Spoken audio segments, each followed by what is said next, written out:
Britanny's trophy, criterium. Adrian Calou, 2011. It was like winning the Open for me. During the week of 15th of August, there's this Grand Prix or this Britanny's criterium. So you can play the criterium if your handicap is between 3 and 8 usually. For me, I was a 6 handicap at the time I played it, and it was the 4th time. The reason why I feel it's like the British Open here is because it's a links golf course, and you don't have that many links golf course in France.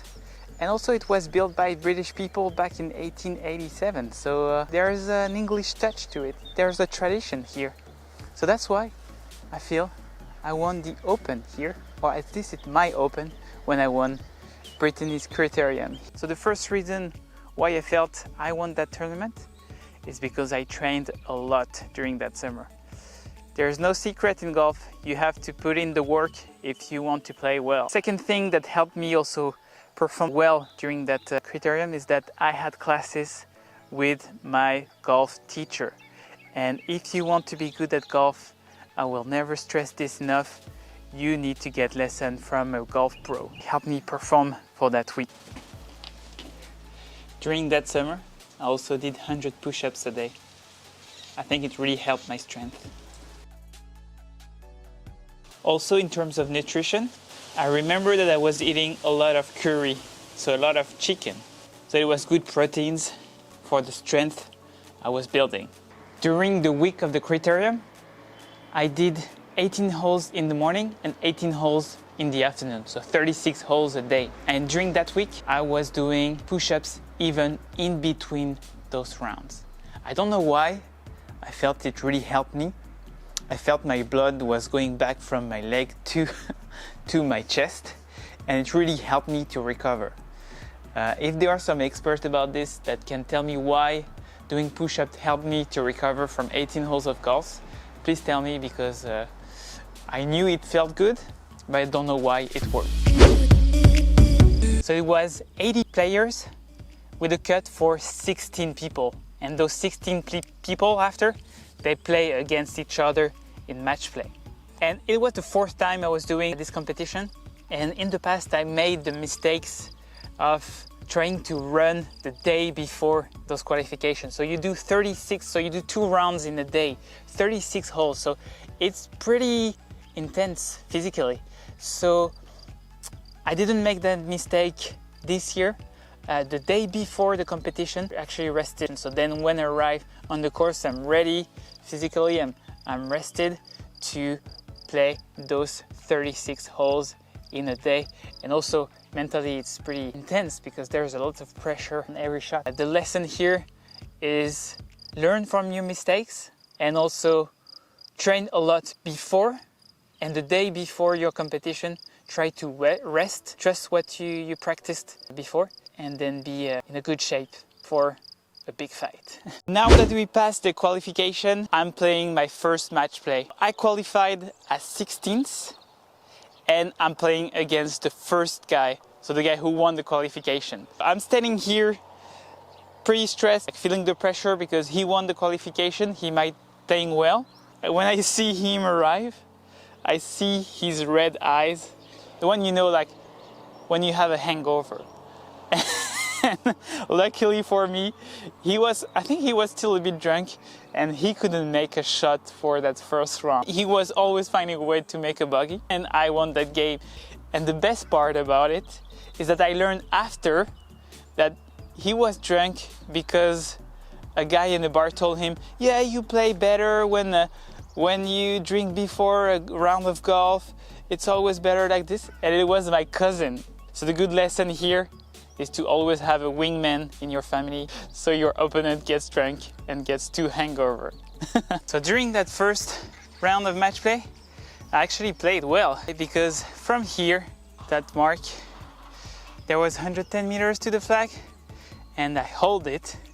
It was a dunk hole, really went straight into the hole and did a 2. That's when the guy realized he's not gonna win that game. A good lesson here is that I remember the swing thought here. It was to engage to the shot. So go forward, it helps you have better contact. At least for me, it was the swing thought. So maybe if you try it, it can help you. Tell me. Now I'm playing my second match play. It's the same day, the afternoon, so it's pretty physical at the end. And we are on this tree, and I'm 3 down. So the guy is winning 3 up. So I remember just right here, I tell him, well, I cannot do anything against you today. And it was just a nice comment because he was playing well. He was making a lot of birdies. But the thing is that because I told him that, he started to not be in the present and think about the score. And it's the worst in golf. You don't want to do that. And he started to play bad, and me, I really started to play well. And I played like 1 under par on the last 6 holes and 1 like on the 18th. So going from 3 down here and 1. So that was a good game. But it's a good lesson here. Always stay in the present. Remember how I told you I played really well on that second match play? I was in the zone. That was the first time I entered the zone actually. I hold the putt from here to the beginning of the green, and it really made the game a lot of different to win that hole here. So entering the zone when you play in match play, it helps you. And to enter it, I feel like I was really connected to my breath. So really connected to my breath, like thinking of my breath, and it really helps you to enter the zone. So maybe try that next time that you have a really pressure putt. Connect to your breath. All right, so the semi-final was actually the hardest match play because the guy I played against, I felt he was really good, and it came down to this putt here on the 18th green, left to right putt, 2 meters to win the match. I could really feel my heart beat during that moment, and it was really a pressure putt. Thankfully enough, I hold all the putt during that week. So I'm going to give you what were my thoughts that week to hold that pressure putt. So what I was doing, I was trying to really focus on my routine, really overdo my routine.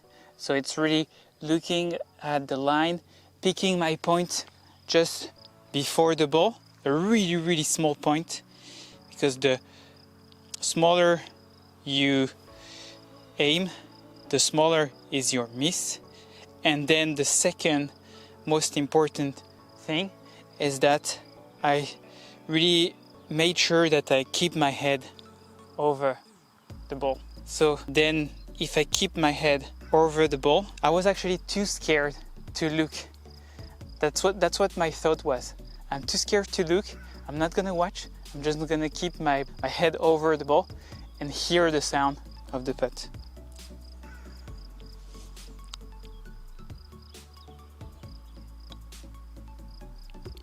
And that's how you win those match plays. All right, so we are in the final, and exactly here on this hole with this view, because before I was really tensed before. I felt really pretty tense. I wasn't playing well. I got mad here because my ball hit the flag and didn't go in for the birdie, even though I was putting from outside of the green. And I realized exactly here that golf should be enjoyed. I was living the dream, my dream. I was playing in the final of Britanny's criterium, and I decided right on that green, right here, to enjoy myself, because golf can be frustrated, but it's also so much enjoyment. And so I carried this thought for the rest of my golf. I'm trying to have always the best attitude, because this change of attitude just right here helped me win my dream tournament. So now we couldn't define the winner after 18 holes. So we go to a playoff. When you're in a playoff, you feel the pressure. You feel your heartbeat. So first driver, I skied it. Second shot, I topped it and arrived here. The good lesson though is that I kept a good attitude. I didn't got mad, and Here I had a 75-meter shot to the flag. I was actually pretty confident because I worked a lot on those shots under 100 meters during the summer before. So I played my shot, it was a good shot, people applaud actually, and I was kind of surprised because for me it's so easy to do those shots. So I was on the green, and actually my opponent, he pulled his shot and went into a bush over there. So the good lesson here is to always work on your shots under 100 meters or 100 yards, because that's the one who makes you win your dreamed competition.